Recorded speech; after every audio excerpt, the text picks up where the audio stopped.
access to thousands of live events and original programming for only $4.99 a month. To get started, go to the App Store, search for ESPN, or download the new ESPN.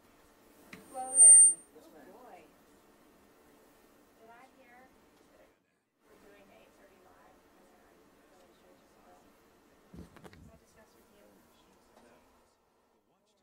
Testing 1 2, testing 1 2, testing 1 2.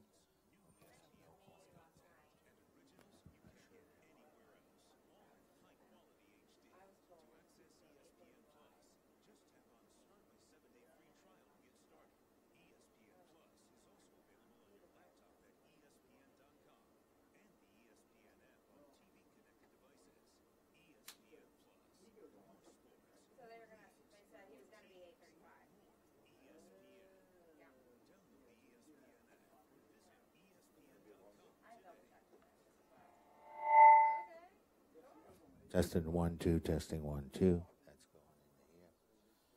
Sorry about that. Testing 1 2, testing 1 2, test test.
Okay, that's it.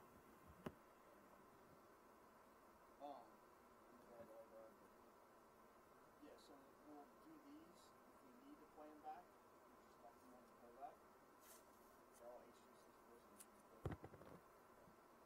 pretty small. Because like last year, back the whole thing, like Whatever lines up working out, basically. we'll probably just put the whole thing. All right. Who's running audio back over there?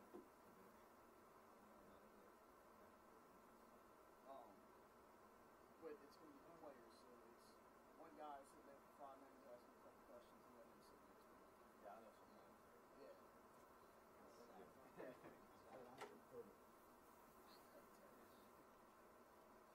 So we can just That's yours. put that off. That is mine. I'm looking for mine. Set an in and out of one playback. That's a good idea. Yeah. Because last year we did it with this fucker and we relied on it. So Can't hear up here. It's in here, so I put it down. It's not. yeah, but you already have it. Yeah, remember. You got it? That's right. 504, 782, 788, Yeah. Whenever you get a chance, I have the iPad. Use it. Okay. I just need that interface. What I need to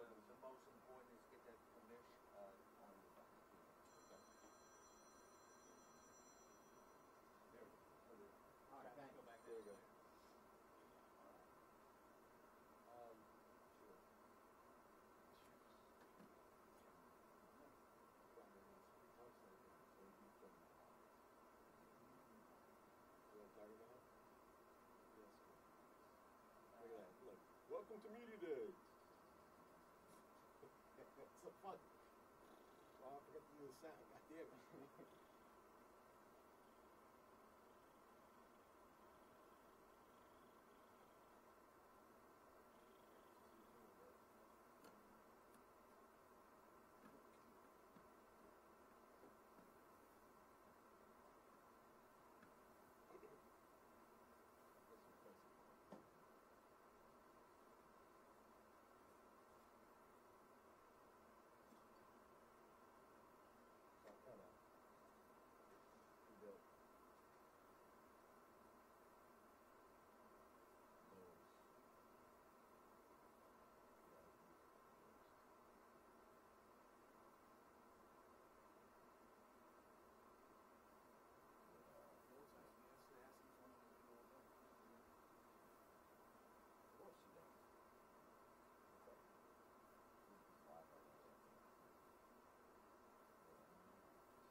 Diagonal from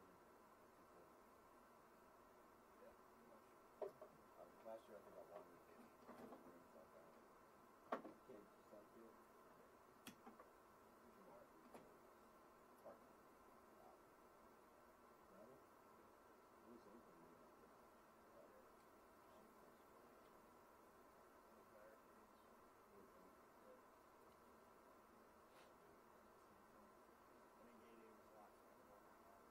I figured that lady's not in there till like business hours. So.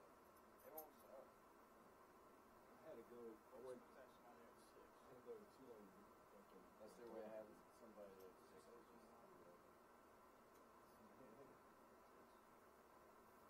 They like people from hospital. They probably park there anyway. Their office. They have an office.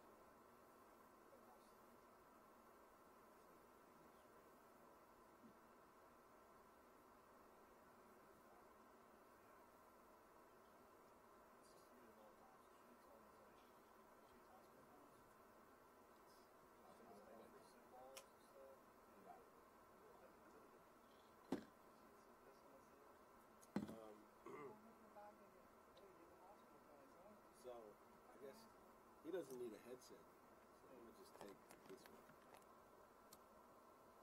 Really, I mean... Nobody does. We're just gonna... Yeah. Wireless? But I put wireless... I had wireless no packs on my phone and didn't read the paperwork. Just the back of the owner. I read it and didn't realize that it was in there.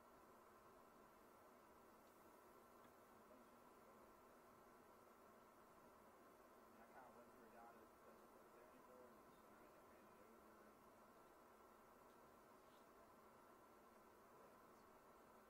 Yeah, we all hate it. Hot car and my... See, I don't know why the fuck we started. No.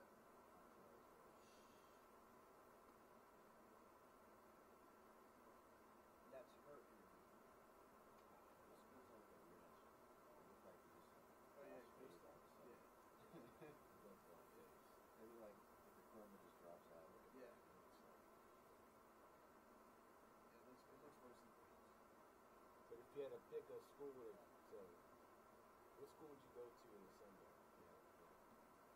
Those schools on the beach. Yeah. And they have a chili. Charleston. Chile. That's my first one in Charleston. I've been seeing so much about Charleston. It must be like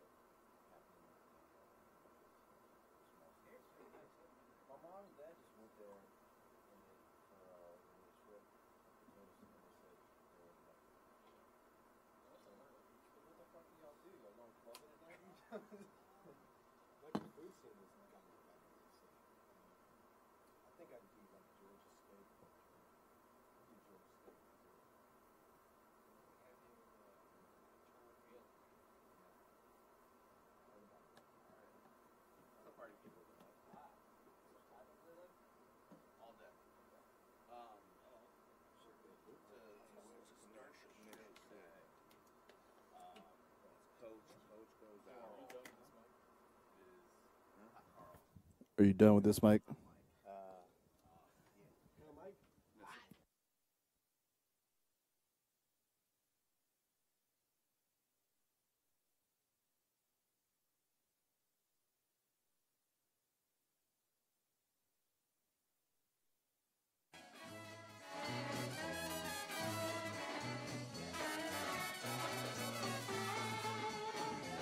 Liar, liar, with your pants on fire.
Good morning and welcome into Sunbelt Football Media Day 2018 here at the Mercedes-Benz Superdome in New Orleans, Louisiana, the official home of the Sunbelt Conference.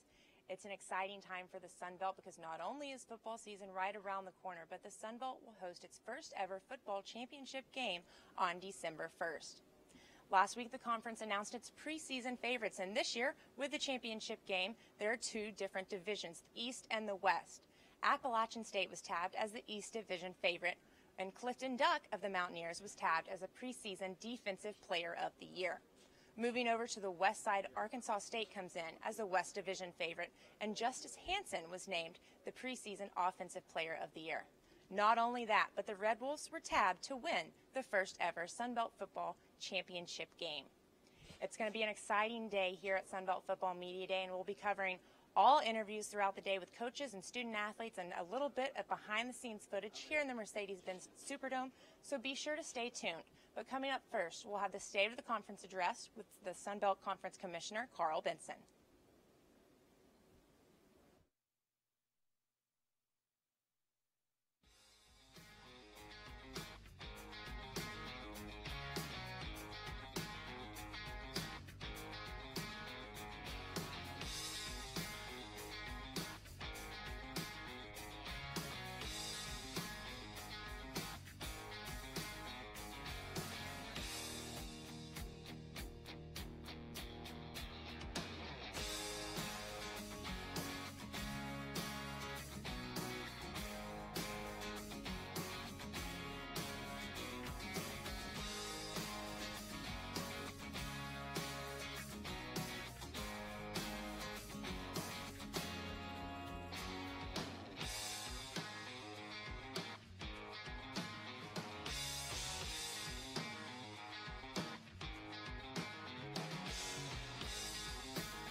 morning, everyone. Welcome to New Orleans and the Mercedes-Benz Superdome, home of the Sun Belt Conference, and for today's Football Media Day. Now only 38 days before the beginning of the 2018 season, when on August 30th, ULM opens the SBC season at home against in-state opponent Southeast Louisiana. The first of 40 non-conference games that feature 12 games versus the Power 5, 12 versus our peer conferences, the Group of 5, 6 versus FBS Independence, New Mexico State, UMass Liberty, and 10 games versus teams from the FCS. This morning I have the privilege of kicking off today's Media Day with what has been advertised as the State of the Sun Belt Conference. And I can capture that headline quite easily by using just 7 words. The Sun Belt is on a rise. As many of you recall, back in the summer of 2014, the Sun Belt introduced a marketing campaign with the slogan, "Together We Rise." It was at that time that the Sun Belt was reestablished in itself following the aftermath of nationwide conference realignment as 5 Sun Belt schools left to join Conference USA. We responded by adding 5 outstanding football programs to go along with the 5 that remained under the Sun Belt umbrella to get to the 10 football programs represented here today. And now 4 years later, and due to the commitment of the presidents and chancellors, athletic directors and football coaches, and the dedication and hard work of every Sun Belt football student athlete who has played in the past 4 years, the Sun Belt has indeed lived up to that slogan. And that every key indicator that can be used to evaluate the strength of a conference has indeed risen for the Sun Belt in the past 4 years. While in-game attendance may be down in some conferences, attendance is up in the Sun Belt. While end-of-year revenue distribution may be down in some conferences, the Sun Belt will once again provide our membership with a record distribution, nearly 10 times what it was in 2014. And throughout the conference, we have seen sizable facility renovations and additions, again a commitment by our presidents and chancellors. We've also seen a dramatic change in our non-conference scheduling strategy that is evident when you look at the composite schedule and see only 12 games against teams from the Power 5. Our smart scheduling model is 1 game versus the Power 5, 2 versus our peer conferences, and 1 versus the FCS.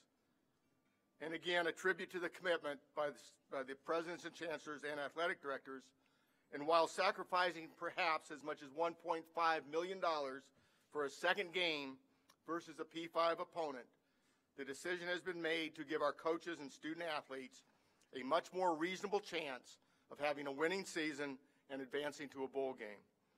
And speaking of bowl games, in the past 4 years, we've increased our number of bowl agreements from 2 to 5. And during this time, the Sun Belt has won 11 out of those 18 bowl games, which is the highest winning percentage of all 10 FBS conferences during this time period.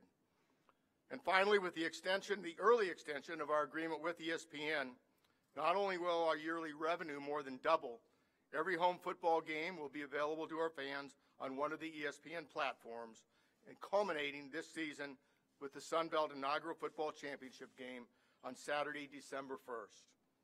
Game time is yet to be determined, but we expect either mid-afternoon or early evening game time on either ESPN, ESPN2, or ABC. Yes, the Sun Belt is clearly trending up in the world of college football. And now today, as the Sun Belt begins its 18th season as an FBS major college football conference, the youngest of the 10, we launch a new slogan, Rise Above. And we are prepared and poised to do just that as we compete against our 4 peer football conferences, the Mountain West, the MAC, Conference USA, and the American. And while 1 or 2 of our peer conferences may have other goals, the Sun Belt's goal remains the same as we stated 4 years ago, to be the highest rated Group of 5 conference and to send our football champion as the highest rated Group of 5 team to one of the New Year's Day games. And there isn't any reason that this goal cannot be achieved this year. The pieces are in place, the commitment has been made, the coaches are in place, the student athletes are in place, and we are expecting that the Sun Belt champion will be playing in one of those prestigious New Year's Day games this year.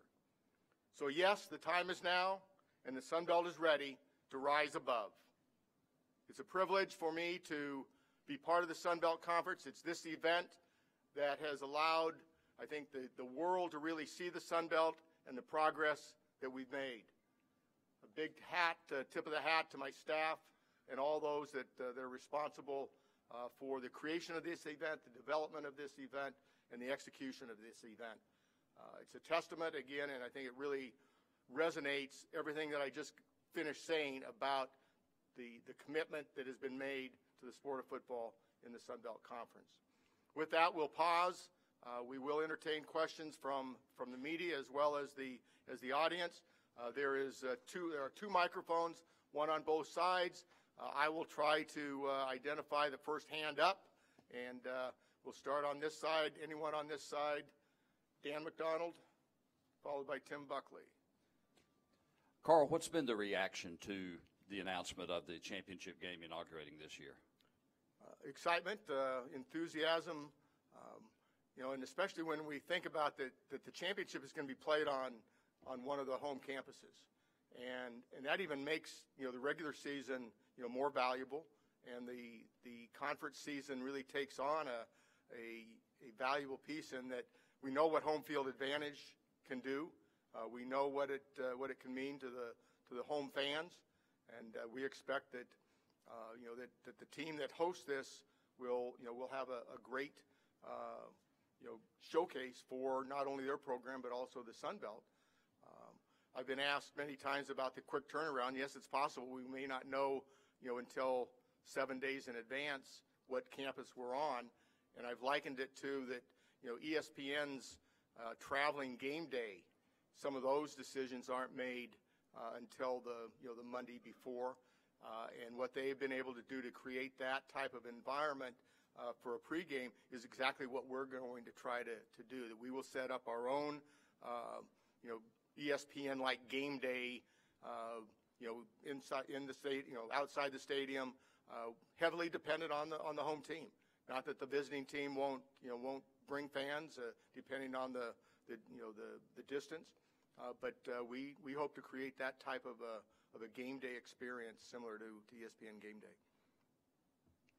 Tim? Carl, how comfortable are you with 5 as the right number for bowl tie-ins, and how solidified is that lineup, not just for this year but years to come? The NCAA has gone through a process over the course of the last year that has determined how many bowl slots each conference will be allowed to enter into, and it's an average of it's a 4-year average of how many bowl eligible teams they had during that course, and so the 5 is exactly the number of is our average. So there is no not that we won't have more than 5 bowl eligible teams, and not that the 6th or the 7th may get an opportunity as an at-large, but we can only enter into 5 agreements.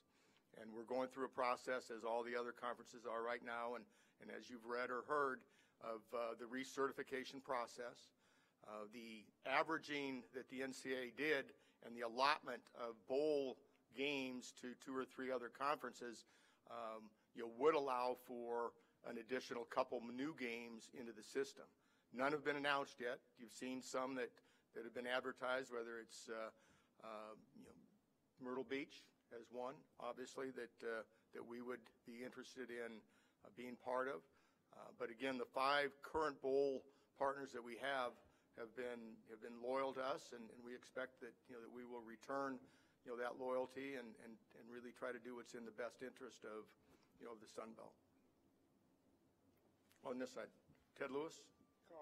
Carl, how do you see the playoff system benefiting the Sun Belt, and also with most of the conferences going to the Power 5 going to 9 conference games, how's that going to affect your scheduling down the road?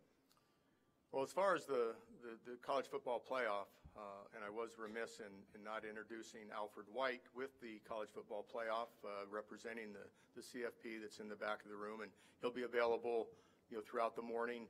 Alfred, stand up and make sure everybody knows Alfred is a longtime In fact, Alfred and I worked at the NCAA together back in the 80s, and he's been a commissioner. He's been an associate commissioner. He's now working for the CFP, but he'll probably give you his views on the current status of the CFP. It's valuable to the Sun Belt, and unlike some of my conference colleagues, I think that right now the system that's in place works well for the Sun Belt. Our goal, as I said, is to have that highest rated champion and to play in one of those games. And until we accomplish that, that will be our goal. And if and when we have a team that had the year that Central Florida had, like they had last year, I'll probably be the one that'll be up here pounding my fist on the table saying we need to have more access. But right now, the access that we have to one of the New Year's Day games, the financial addition has been tremendous. I mean, that's what has allowed the Sun Belt to do what we're doing right now. And the influx of revenue that we started receiving after the 2014 season when the CFP money came in was a tremendous windfall for the Sun Belt. So, I'm going to stand here and promote the college football playoff, all the way down the road. Front here. Could you go through some of the thought process that went into how the championship game being at a campus side, and is there ever a point in the future where it might be a neutral site game? When you look at our peer conferences, as they have evolved their championship games somewhat in order, if I'm not mistaken, the Mid-American Conference may have had the first one, and they elected to do a neutral site in Detroit. And they've continued to be there in Detroit. I think the geography of the Mid-American Conference lends itself to a neutral site. You look at the geography of the other four conferences, and it may not be the case. And right now, we want to be successful in year one and year two, and we'll probably examine after the second year whether the home site is the route to go. But of our peer conferences, the MAC is the only one that has that neutral site. You look at the geography of the Sun Belt, and you look at places where it could be that centrally located, whether it's New Orleans or Montgomery or Mobile. Either side has great football opportunities for us. So I think we would have some options sometime down the road. Carl, Nicholas Lewis from Forgotten5.com. Just to backtrack a little bit, I know you've mentioned, and this year's not the first where you've talked about how the college football playoff revenue has allowed the schools to stop, I guess for lack of a better term, chasing those Power 5 games. Can you speak at all to sort of how much the new ESPN deal has changed the payouts and whether or not you see that changing those decisions even further in the future? Well, again, our revenue in the past 4 years is tenfold. And some of that is the CFP infusion. Some of it now will be ESPN, the doubling of our rights fee there. So it's now meaningful. I mean, when we send our year-end check to the athletic directors, it's a meaningful number that can make a difference on each of those campuses. And when you talk about the value of being in a conference, the Sun Belt now has significant and real value to our members. In 2012, when schools elected to leave the conference, there wasn't any money in the conference. There was very little distribution, and they looked at an opportunity to gain some revenue. Since then, we've been fortunate enough to catch up, and in those schools that left the conference in 2012.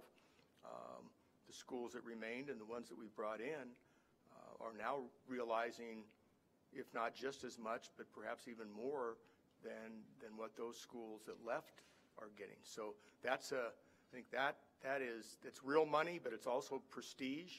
The Sun Belt for so long has been just labeled as the bottom of the 10 conferences, and that's no longer the case.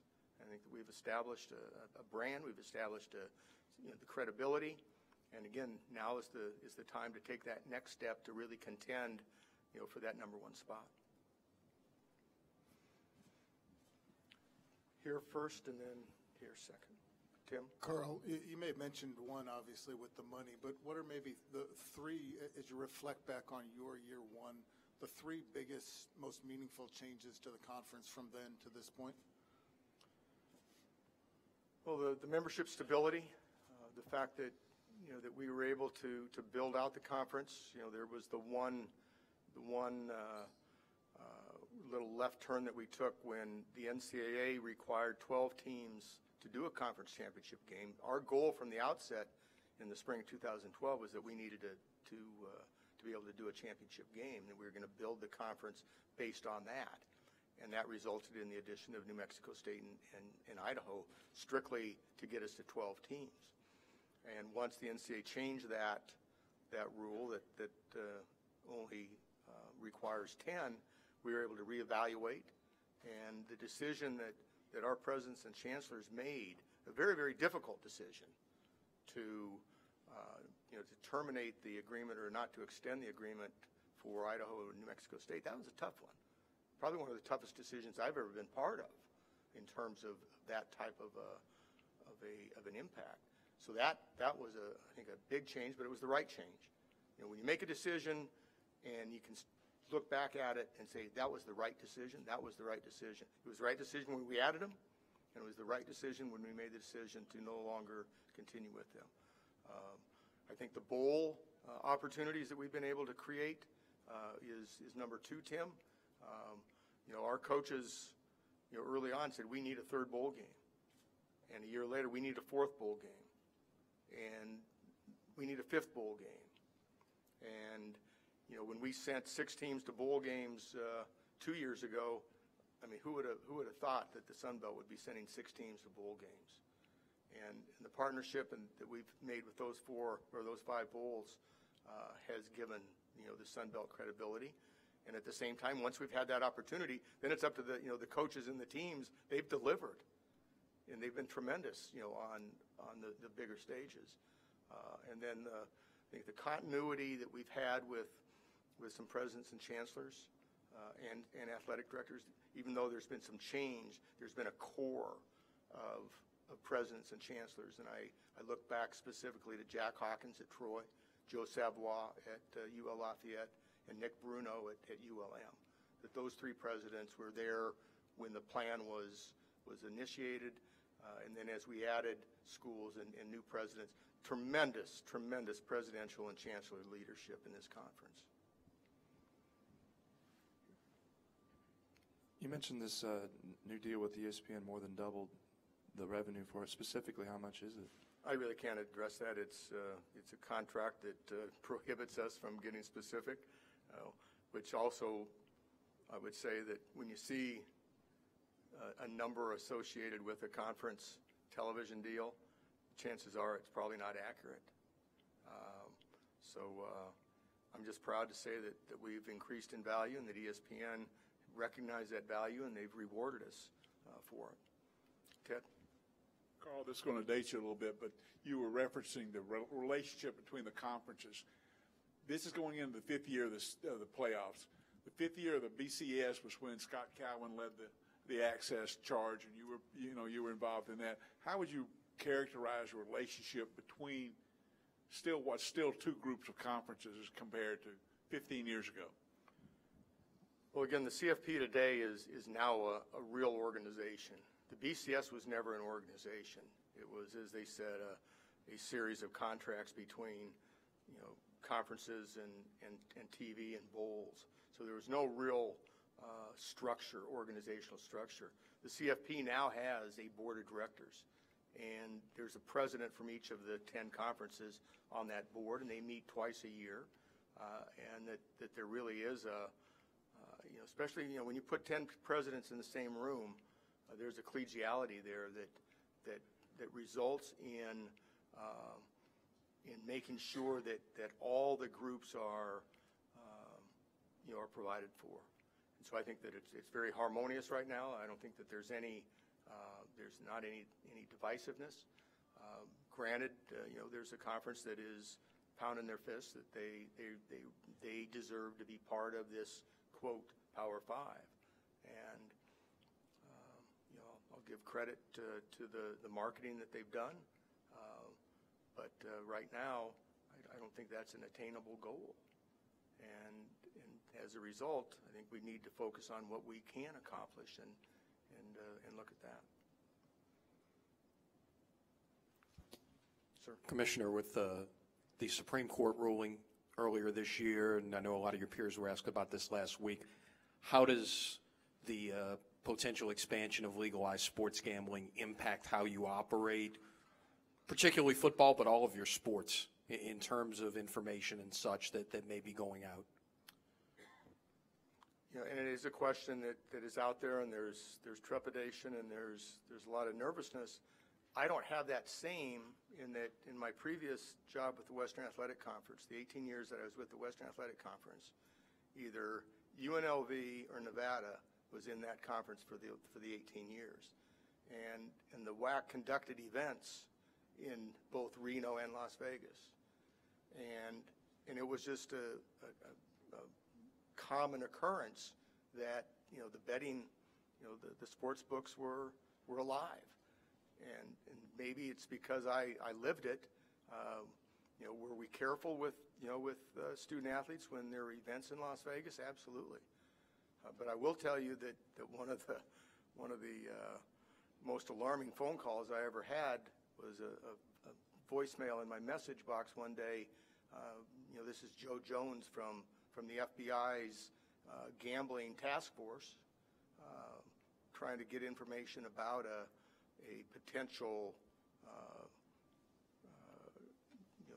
game fixing that included a WAC team. It's pretty. Those are damaging, and the schools that have had to go through gambling, student athlete or coaches, those can be devastating. But I don't know if just by opening up the door further, it's going to increase the number of those, because they've always been there. Whether it was the Arizona State or the Boston College, or others that that you can name, University of Toledo most recently. Those were happening under the existing laws, but it is something that could change the fans and how they are entertained for sure. Hey, Carl. Going back to the new television deal, I think the interesting thing about it is you all still had years remaining on the contract when you extended the deal with ESPN. Was there a sense of urgency on your part to get that extended, or were you approached by ESPN to continue the relationship? It was mutual. We felt that the timing was right, that we had established value, and we wanted to take advantage of it at a time when no one else was really in the market. There was some strategy in terms of, can we get to the bargaining table before one of our peer conferences, which we did, and I think that we were able to take advantage of that window. If we hadn't done that, I'd be telling you today that we were expecting to begin renegotiations probably in January is when the window would have happened. So, we caught it a year in advance. The fact that the ESPN Plus piece, when we first started negotiations, we didn't know exactly where it was going to end up. And the ESPN Plus added to what the end result is. And I think that was also a positive to be the first ones out there. There was a term during the negotiations that we established with ESPN about being all in. And there's never been a conference that has been all in with ESPN, meaning that ESPN owns every television right. And there were local agreements, and there were agreements with CBS Sports or Fox, joint agreements, but there's never been a conference that was all in, and that was important to ESPN, and I think that that we were able to benefit from that. Carl, on the ESPN Plus, what's been the reaction from the campuses now that they are basically having to provide their own productions? We had a meeting last week here in New Orleans with representatives from all 12 schools, and Dan's question has to do with the on-campus production responsibility obligation that is per the contract. And historically, there have been on-campus productions taking place on several of our campuses for years, and depending on the university and their communications department, they've been providing online streaming, and so to some, it really was not a major change. For some, it was ground zero. I mean, they had to start, from the ground up. ESPN and the conference, we've provided some seed money to these schools, and last week they sent representatives. We've hired a consulting company that is helping each school. It's going to be critical that in ULM's point on August 30th, when they flip the switch, and it's live from Monroe on ESPN Plus, we've got to make sure that presentation is up to speed, and I think everybody knows that. Again, I get back to the presidents and chancellors. They bought into this. They recognize the long-term value of making that financial commitment on their campuses to have this type of production facility, and to provide that not only would be athletic in nature, but could be campus-wide production and long-term institutional marketing opportunities. Carl, have you ever considered some kind of like a scheduling agreement with Conference USA? You almost have one like that, home and home, with some of their certain number of home and home games with their schools. And also, you haven't mentioned expansion. There's a couple of schools out there, Liberty and UMass, that are independent. They're outside your footprint now. Is there any sentiment in the league to take a strong look at those schools? First question regarding any type of a scheduling alliance with Conference USA or any other conference. Football is really difficult. You only have 4 non-conference games, and we're encouraging, and our schools have bought into this smart schedule of 1 Power 5 and then 2 against the peer. And I think we placed 6 Conference USA teams this year just naturally. And I think that what we've also seen in time, the old time heals, or time heals the hurts, whatever. The relationship between the Sun Belt and Conference USA right now is very, very positive. We're working together on some bowl agreements. As you saw earlier, there was a basketball scheduling alliance that we're working with Conference USA in. And I think that both Conference USA athletic directors, Sun Belt athletic directors have recognized that being in the same footprint is valuable. Southern Miss needs to play South Alabama. UAB needs to play Troy. Louisiana Tech needs to play the 2 other Louisiana schools that are FBS. Some of those are hard to, I'm not going to control those, I know that, but I've tried. But anyway, I think that the relationship between the Sun Belt and Conference USA is very, very good right now. Expansion, it's off the table. It's never been on an agenda for the last 2 years. You never say never, but right now, we're focusing on the 10 teams. Our other sports are under a 12-team model that makes sense for our men's and women's basketball and our baseball, softball, volleyball, all of our other team sports, soccer. So we think we have the right number for all of our other sports, and we think that 10 right now on the football side, is the right number. Last question. Earlier you spoke about the BCS. Just to touch on that, one of the big gripes was a non-conference winner getting into the BCS championship. The past 2 years, a non-conference winner has gotten into the playoffs. What is the Sun Belt going to do about a non-conference, possible non-conference winner getting into the playoffs? Are you guys going to have a voice in that? Yeah, I'm sorry, I'm not following your question. I apologize. First of all, CFP, we're talking about the CFP playoffs? Yes. Okay. The 4 teams? Mm-hmm. Okay.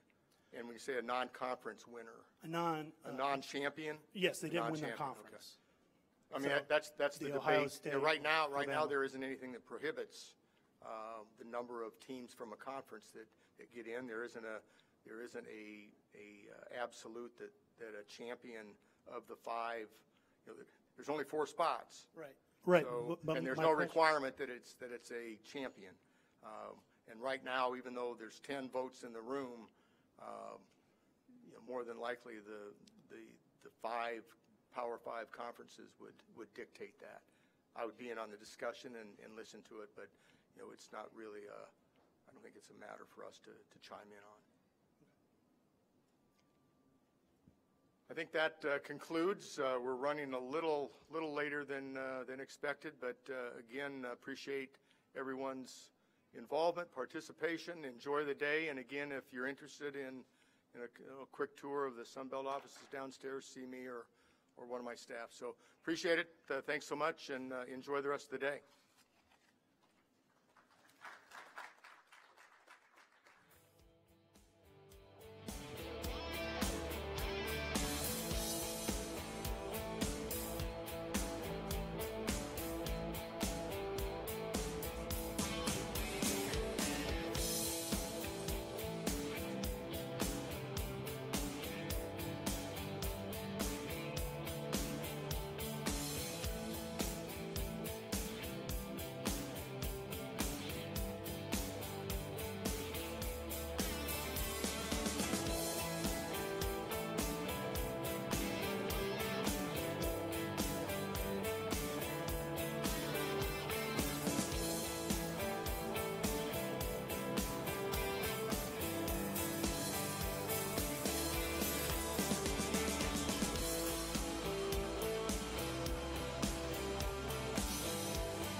Welcome back into Sunbelt Media Day Live. I'm now joined by Commissioner Carl Benson, who just finished up his State of the Conference address. And Commish, thanks for joining me. Super excited to have you join us today, and we'll keep it short and sweet. You talked about Rise Above is the new Sunbelt mantra for the league. What does that mean, and how did that come about? Whitney, I think it's a natural progression of what we've tried to accomplish the last 4 years now. And when we developed the Together We Rise, we really didn't know what direction that was going to take us. It was a marketing campaign, and it wasn't developed by our staff. It was an outside firm, and yet it caught on, and I think that it was beneficial, and that our schools embraced it, and as a result, I think we've been able to grow using that mantra, and we thought that there was a time now that it was no longer kind of today. We needed to really get to the heart of it, and staff actually created the Rise Above, which I think is even more meaningful, and staff that has been part of the development. So I'm proud to be able to say that we've got a new motto, and one that's real and one that's attainable. And speaking of the staff kind of creating this, there were actually 2 people on staff that independently thought of Rise Above. So what does that say about the staff that you've created here, and how we seem to all click in that aspect to think of that at the same time? I think that they have ownership, and they've watched, and there's been some trying times that we've all lived through, and I'm proud that we've had a continuity of staff that has been able to have that historical perspective, and I think that was a result of staff having lived it for the last 6-7 years, and so I think that made it even more meaningful. And something that people see around the room today is the football championship game logo. You'll have your first ever Sunbelt football championship game on December 1st. What's it meant to get that into play, and kind of what have you seen your staff do in terms of that so far? Well, again, it'll be our biggest event. You can talk about a basketball tournament that lasts 6 or 7 days, but it's a one-day event that will have more eyeballs on it than 4 or 5 or 6 days of a basketball tournament. And there's a lot of unknown in terms of what the location. So there's a lot of preparation that we have to do to be ready for any last-minute surprises. We've got some great venues, in the conference, but they all have some of their own unique challenges, and they'll be ready, and I think that we're preparing for a great game day environment that will really showcase Sunbelt football. Well, Carl, you've got a 9:40 that I know you need to get to, so I'll let you go, but thanks for joining me, and best of luck with your interviews the rest of the day. Good enough. Thanks, Whitney. We'll be back shortly with Louisiana at the podium.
I am now joined by Jalen Moore of Appalachian State, a senior on the roster. So this isn't your first go-around with football season, but, kind of what's media day been like for you so far? Pretty chill or pretty hectic? It's been a little hectic, for it to be a morning time event, but it's fine. We're getting in the midst of things and kind of getting the swing of things. It's me and his first time, kind of being here. So, I'm enjoying it, getting to meet a lot of new people and getting to talk to the other players from the conference. We won't never really get to do that unless we're talking trash, on the field. So it's a good feeling, and just getting to network and get the feeling of these guys, and kind of get the background of everybody and meeting other coaches. So it's a good event.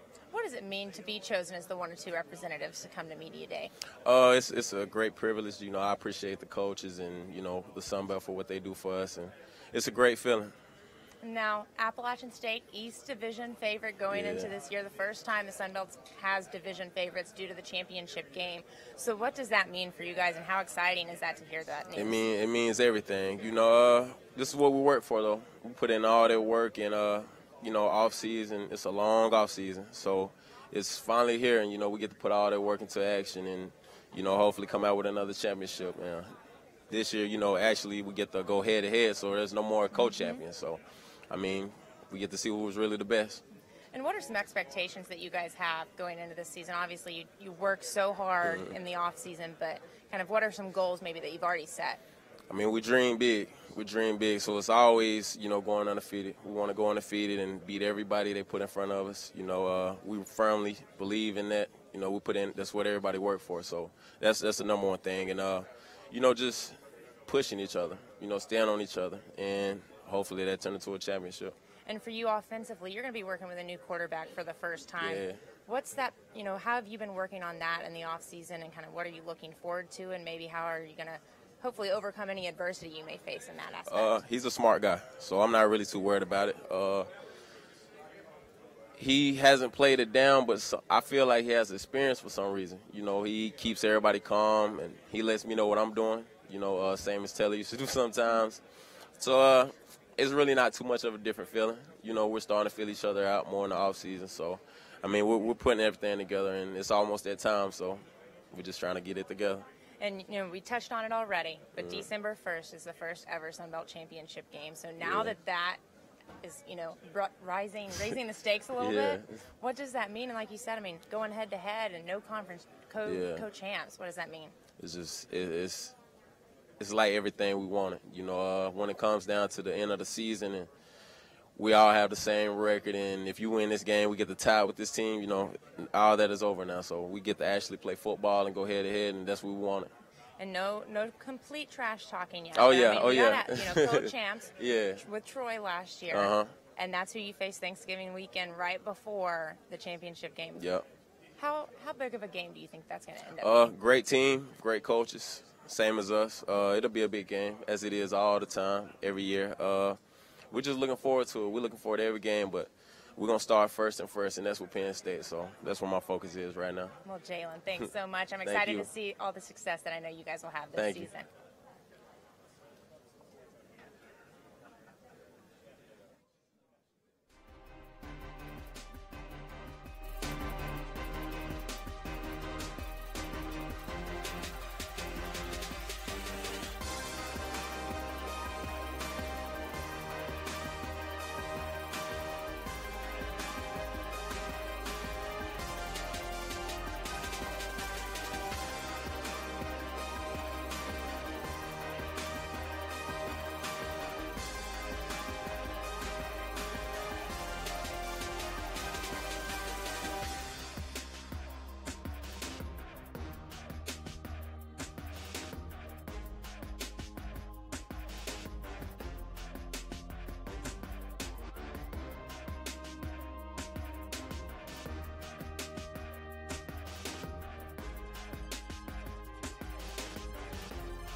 community of Acadiana, and certainly our football team and our staff.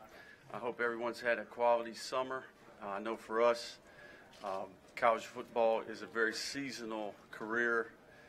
We've enjoyed great time with Allie and the kids, and certainly my family and her family as well. I want to say thank you to the media. Certainly, you guys have done a great job of really covering the Sun Belt Conference, and we continue to see the improvement in this conference. And I know we're excited about the future in terms of the championship game and the division approach. We appreciate what you do for our football players. These guys work extremely hard. It is truly a job for these guys, and they have worked really hard and put themselves in position, and we appreciate the gratification that you give them when you recognize the hard work that they've done. Media Day means that training camp is here, and the season is right around the corner. It's exciting for us to be here in New Orleans, in our home state, and we appreciate Carl Benson and the Sun Belt staff. I think we all know the improvement that the conference has made, the adjustments that Carl and his staff have made over time. Certainly the recent success the conference has had. I think it's a league that's full of quality coaches, and I think it's a league that's on the rise. Certainly excited about being a part of this league as a first-year head coach with the inaugural championship game and the East and West divisions. In my opinion, we have an SEC footprint. If you look around our league, the model that we're using, it's exciting to me to be a part of that in the first year and the vision that Carl and his staff have set for the future. A little bit about our team and our staff. I'm excited about the challenges and opportunities that we have. It's been a very productive offseason for us, not only assembling a quality staff, but I think we've developed our players. I think we've improved our roster. I'm pleased with the progress that the returning players have made. We've established expectations, and I've got even more conviction about the success that we can have in Lafayette with this program.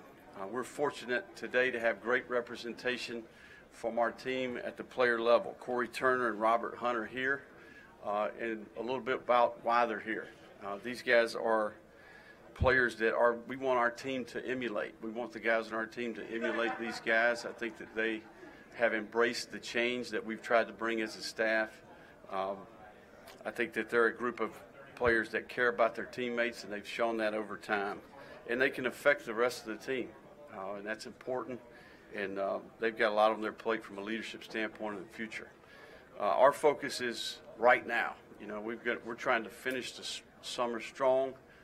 We've had our team together for about 8 weeks at this point. We've got about a week and a half of work left to do, and that's where our focus is. We want to finish strong this summer as we prepare for camp. We have lots of unknowns, but I know this: we've got competition, and we've got a good group of players that have bought in to the culture that we're trying to establish. I'm excited about training camp because we get a chance to develop our team for the first time. We've got all 110, 130 players together, and there's lots of questions. What type of identity is this football team going to have? Certainly, we'll develop that personality. We need more leadership at the player level. In the season and training camp will present adversity. It's going to present success, and how will this group deal with that? And that's some of the questions that we've got to answer. But something is very evident. We've got a fan base that is passionate, they've got energy, and they're excited. And to go with that, we've got a football team that is anxious to prove themselves.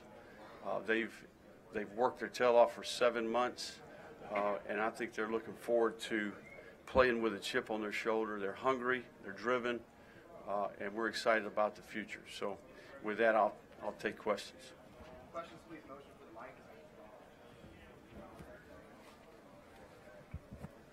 Coach, where do things start with the starting quarterback situation, and how far into camp do you anticipate going before deciding between Levi and Andre? Well, the good thing about our situation is we have 2 young men that I think really can play winning football. Andre Nunez being a senior and Levi Lewis being a sophomore both have experience. and both have a skill set that I think could be very effective. So some teams may have insecurity about their quarterback position, but we do not. You know, we've got two guys that I think can play, and we're going to have great competition for our number 3 spot. But I think the critical thing when making a decision about the quarterback is when the reps become extremely valuable is when you need to make a decision. So at some point or another, the quarterback is going to win the team. You know, they're going to play at a little bit higher level, and I think that, you know, that's going to unfold as we work each day. You know, there's lots of work left to do. I mean, we're nowhere close to making that decision, but we are pleased with the progress that they've made, and I'm excited about those guys and the work that they put in. Coach, obviously you've coached under Coach Saban, you've coached under Coach Sweeney. Can you talk a little bit about their influence on you and how we might see that with regards to the Raging Cajuns? Right. Well, I think I'd be remiss if I didn't say that I wouldn't be here today if it weren't for not only the coaches that I've worked for, but the coaches that I played for. And something that I think gets overlooked is the assistant coaches that you work alongside, the guys that you have a chance to observe that are not only good men but are very effective at what they do. So not only Coach Saban and Coach Sweeney, but Tommy Bowden, Buddy Pugh gave me my first opportunity. Played for some really good men. Todd Graham was a great experience at Arizona State working with him last year, and Jim McElwain as well. So all of those guys, I'm a conglomeration of every one of those guys, you know, and I think at the core of what we do, you know, a lot of what I've observed at Alabama, you know, is at the core of what we do. But certainly there's things that you learn along the way that maybe you felt like you did better at other places that we've implemented at our place. So we're all a product of the people that we've been exposed to, the experiences that we've had, and I wouldn't be here today without all of those men. Hey, Billy, Adam Hunsucker with Monroe News Star. When you were hired, and so a lot of y'all made headlines with the just the kind of resources and financial commitment you were making to the football program. And in a state like Louisiana, with the state of higher ed, how important have those private donations been to the program, and what has been your reaction to seeing this kind of commitment from the fan base? Well, I think to be very blunt, it was part of the decision in taking the job. You know, I think we're very fortunate to have great leadership in our administration. We've got a tremendous president with Dr. Savoy. I think Dr. Maggard is going into his second year. My conversations with him throughout the hiring process really intrigued me to be working for a guy who had some of the same beliefs about what it takes to be successful. And as going forward in the time that I've spent in Lafayette, it becomes very apparent that we have people in place that have passion for this university and want to see our football program and our athletic department have success. And I think the athletic department, college football, and the university, they go hand in hand. And I think we've got a lot of people that understand that, and we've got great commitment, not only from a resource standpoint, but from a facility standpoint, from an operating standpoint. And that doesn't happen without the contribution and investments of lots of critical people. Billy, Ted Lewis from The Advocate. Carl talked about the goal of the conference is to get into the New Year's Six game, even have a team go undefeated and be knocking on the door of the playoffs. You got that opportunity to go into Mississippi State and Alabama. Can you just talk about what that, you know, like I said, the opportunity it presents, the opportunity and the challenge, and what would that mean for can you visualize that? Well, I think it's an intriguing concept, and we wouldn't be, I think we're a step closer because of the work that's been done at the conference level, at the president, administrative level with the universities that we have in this league. So a lot of stability going forward in this league. And that's exciting to me with the championship game, with the East and West Division, and certainly with having some Power 5 opponents on the conference, on the schedule. If you can get in position and run the table, you're certainly a candidate for that New Year's Six Bowl. And I think what Central Florida accomplished last year is great for the Group of 5 football level. and certainly what we aspire to do at the University of Louisiana. Coach, you're going in with really a shorthanded roster with numbers-wise and so forth. Has that had any effect on the way that you basically operate your business and even going into fall practice? Well, I think, really our focus is on the things that we can control. We're moving forward. We understand that we can't do anything about the past.